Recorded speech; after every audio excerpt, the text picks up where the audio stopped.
अनुदान वाढवण्याची मागणी आहे, ही मागणी योग्य वाटते? काल राज्याने केंद्राकडे निर्यात अनुदान वाढवावं अशा प्रकारची मागणी केली। मुळात हा प्रश्न निर्यातीला प्रोत्साहन देणारा जरी असला, परंतु खऱ्या अर्थानं शेतकऱ्याला फायदा झाला पाहिजे ही भावना सर्वसामान्य शेतकऱ्यांची आहे।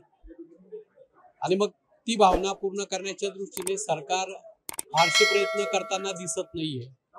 आज जगाच्या पाठीवरती सगळ्यात जास्त उत्पादन कांद्याचं भारतामध्ये होतं, परंतु निर्यातीच्या बाबतीमध्ये नेदरलँड सारखा की जो महाराष्ट्राच्या 7 पटीने लहान असलेला देश हा जगाच्या पाठीवरती सगळ्यात जास्त कांद्याची निर्यात करतोय। परंतु आज एवढं मोठं प्रचंड उत्पादन आपल्या देशामध्ये होतंय।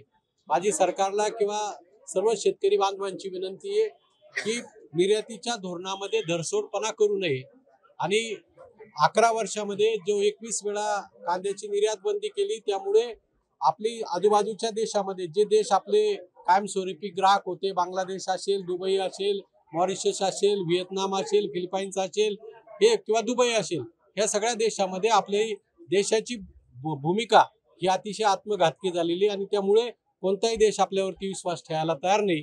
आणि त्यामुळे आज कांद्याला कुठल्याही प्रकारची म्हणजे जी निर्यात मोठ्या प्रमाणावरती व्हायला पाहिजे, हक्काच्या बाजारपेठा या निमित्ताने निघून गेलेल्या आहे। तरी सरकारला विनंती आहे की सरकारने निर्यातीचं धोरण चांगलं ठरवून शेतकऱ्याचा माल जास्तीत जास्त जर निर्यात झाला तर त्या काळामध्ये शेतकऱ्याला चांगले पैसे होतात, हे आजपर्यंतच्या अनुभवावरून दिसतंय। आणि म्हणून सरकारने निर्यातीला अनुदान देण्यापेक्षा शेतकऱ्यांना अनुदान कसं जास्त देता येईल, आता राज्यांनी काल मागणी केली, जसं गुजरातने पाठीमागच्या काळामध्ये शेतकऱ्यांना गुजरातमधील कांदा उत्पादक शेतकऱ्यांना भाव मिळाला नाही तर त्यांनी जवळजवळ 300-350 रुपये अनुदान दिले।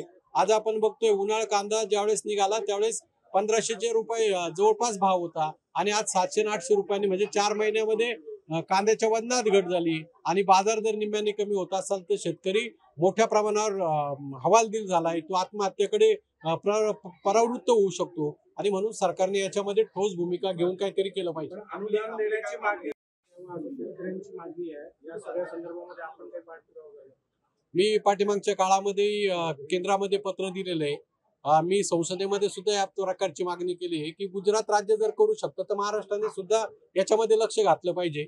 जर आपल्याकडे मोठ्या प्रमाणावरती उत्पादन होतंय, देशामध्ये सगळ्यात जास्त उत्पादन महाराष्ट्रात होतं, महाराष्ट्रामध्ये सगळ्यात जास्त उत्पादन नाशिक जिल्ह्यामध्ये होतंय किंवा माझ्या मतदारसंघामध्ये होतंय, आणि म्हणून जर भाव पडतोय, एका बाजूला नाफेड NCCF हे खरेदी करतायत, त्याची तर चौकशी केली पाहिजे। म्हणजे ती खरेदी कशासाठी आहे की जो दर आहे तो दर स्थिर राहावा, म्हणजे शेतकऱ्यालाही पैसे मिळावे आणि ग्राहकांना सुद्धा कमीत कमी रकमेमध्ये कांदा मिळावा। परंतु आज ती भूमिका नाफेड किंवा NCCF पार पाडत नाही, त्याच्यामध्ये प्रचंड भ्रष्टाचार आहे। आज भाव पडलेले असताना नाफेडचा कांदा मार्केटमध्ये उतरून परत शेतकऱ्यांना जो पैसा मिळाला पाहिजे होता तो मिळत नाही, आणि म्हणून सरकारने अनुदान दिलं पाहिजे। राज्य सरकारने त्याच्यात विशेष भूमिका घेऊन गुजरातच्या धर्तीवर अनुदान दिलं पाहिजे। अनुदान किती देण्याची मागणी म्हणजे किती, आता तुम्ही म्हटलं गुजरातने 300 रुपये दिले तर महाराष्ट्रामध्ये कमीत कमी 500 रुपयाच्या पुढे अनुदान दिलं तरच, म्हणजे आज 500 रुपये देऊन सुद्धा शेतकऱ्याचं पुरेसं उत्पादन खर्च सुद्धा निघू शकत नाही। आज 700-800 रुपयांनी जर जात असेल तर आज कमीत कमी 700-800 रुपये तरी 1000 रुपयाच्या जवळपास अनुदान दिलं पाहिजे, तरच शेतकरी कुठेतरी वाचू शकेल। ही भूमिका सातत्याने आहे।